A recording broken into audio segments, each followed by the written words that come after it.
it's not all over for Delhi, because while they might have a Q next to their name, Shaun, we have to keep reminding everyone that Q is one thing, but Q1 and Q2 are absolutely vital to give you a second shot at in those playoffs with the new format that now we're pretty used to. Yeah, Gautam, you're so correct in that.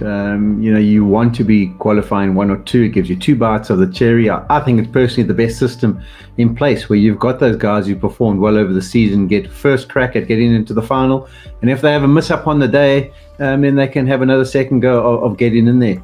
I also think it's important for Delhi for another reason. We've seen a bit of a tendency at the back end of tournaments for them to just peter off, So it's these big teams that they come up against that they need to make sure there's some information on exactly how their second half has gone. It hasn't always been roses for them. So we'll have to see how they get on. And another point in case in there, besides that wonderful table that shows how their performances have gone, is they know what Mumbai is capable of.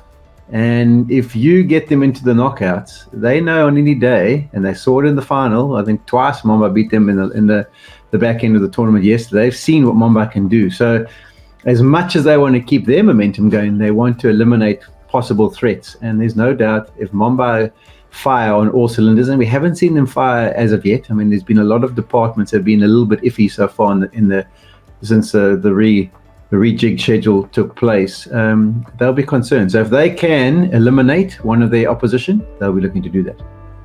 So if you have to pick one of 2 approaches, Joy, I mean, we can try and read into why maybe Delhi are messing up, if we could use that word, in the second half. But you'd rather have the Mumbai approach, because we know they're slow starters.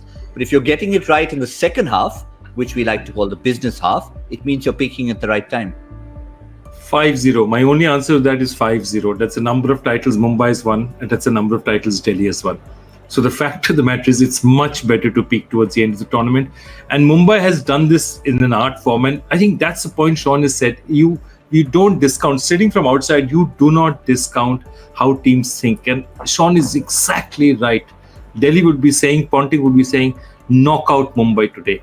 Knock them out of the tournament. Because if they stay around and they come back, they'll be very, very dangerous. Hardik gets a few runs, Sky gets going, the captain plays inspirationally, Bumrah gets going, suddenly they're a dangerous team. You don't want to face them later. If you can beat them now, you can drive them out of this tournament. That's the way Delhi will be looking at this match and saying, finish them off. Don't allow your enemies to rise. And it is the way they'll have to look at it. It's the only way to do it.